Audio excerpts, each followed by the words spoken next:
Political watchers will be closely following tomorrow's federal by-election in the riding of Toronto-St. Paul's to see if the Conservatives' momentum in the polls will translate to voter turnout. The riding was once considered a bellwether riding, but it has been a staunch Liberal stronghold since the 1990s, held by Carolyn Bennett for 9 straight elections. Leslie Church is the former Chief of Staff to Deputy Prime Minister Chrystia Freeland. She's running for the Liberals, with Don Stewart running for the Tories. The by-election comes just days after the House of Commons rose for the summer, with the federal Liberals still significantly trailing the Tories in the polls, which Liberal ministers and MPs this week insisted does not matter. If we're focused on polls, we're focused on the wrong things. At the end of the day, the folks that I'm talking to aren't worried about whether or not we win or lose. They're worried about their country.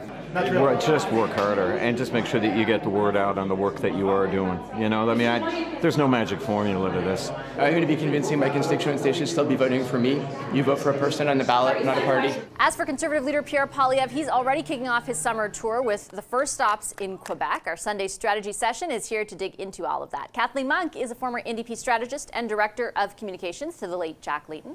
Korey Teneycke was Ontario Premier Doug Ford's campaign manager and former director of communications for Prime Minister Stephen Harper. And David Herle was a former campaign strategist for the Liberals under Paul Martin. Hi, everybody. Hey nice to see you. Hey. David, is this just a regular old by-election, by-elections be by-elections, or is this of potential consequence? Pay no attention to this meteor heading toward the Earth. No, I think it's pretty significant in the sense that if the Liberals were to lose it, then it obviously is going to send a very strong signal to everybody in the party that this is the reality of things on the ground, that they can't ignore the polls as they were telling you they do, and that the polls are a reality of their lives. And the second thing is that it is going to continue to solidify the narrative around the government as something that is headed inexorably toward defeat, a government that is really struggling in public opinion. And therefore, what that means is that everything that they do now gets judged as a political exercise, as an attempt to resuscitate themselves, rather than a true policy objective. And it really damages the credibility of their policy initiatives. So for a lot of reasons, they really need to win on Monday, and convincingly would be good. Yeah, let me ask you about whether or not, Korey, you think the margin of victory matters, in particular against the backdrop of what David just talked about insofar as a narrative heading into the summer. Yeah, look, this should be one of the safest seats for the Liberals in all of Canada. When they only had 11 seats in Ontario at one point, this was one of them. Mm-hmm. So, it should be a very safe seat. That said, I think they're going to lose. And, by-elections are generally very difficult for incumbent governments to begin with. You're not going to change the government by sending a message in a by-election. Often the opposition is more motivated to come out than your supporters are. And in this particular riding, I think there are a couple of things that the government's done that are not holding them in good stead. There's a very significant Jewish population in St. Paul's. It's I think about 11% of the riding. Used to be very reliable Liberal voters, but I think they're pretty mad at the Liberals right now. And I think that community is probably en masse going to be voting against the government. And it's also a wealthier riding. I think the capital gains tax changes don't affect a huge swath of Canadians directly. In a riding like St. Paul's, it would affect a lot more people than would be the median case. So I think they've got a bunch of things going against them. I think it's going to be a difficult day for them on Monday, but we'll see. So it's interesting that Korey says that, Kathleen, because most Conservatives are thinking that they'll do better than normal, but I haven't heard them say they think they'll actually win in the riding, just because the factors that Korey identifies make total sense. But instead of motivating people to go vote for the Conservatives, most of the Conservatives I speak to assume that it means that those Liberals will stay home. They just won't go and vote. What are your thoughts? It's been interesting to see how the Conservatives have framed this up, and they're largely saying you're frustrated with Prime Minister Trudeau. Vote for the Conservatives.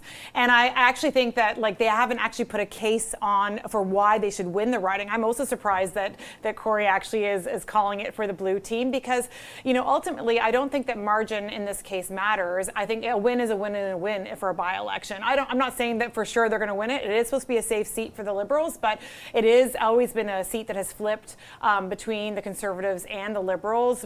Basically, it was Mulroney who won last. It is, as Korey had said, it's actually 15% Jewish population, so they'll be swayed primarily by the differences of positions that the parties have taken on that issue in the Middle East. But I don't know. I actually think that the Liberals could pull it out, and I think that deflates a lot of what both my two colleagues have said about for the Liberals. Like, is it going to be basically the tea leaves for the Liberals, and will it make, frankly, Justin Trudeau walk? I don't know. I think it's really going to come down to, are they so frustrated with Trudeau, or are they fearful of what I'm tongue-tied today.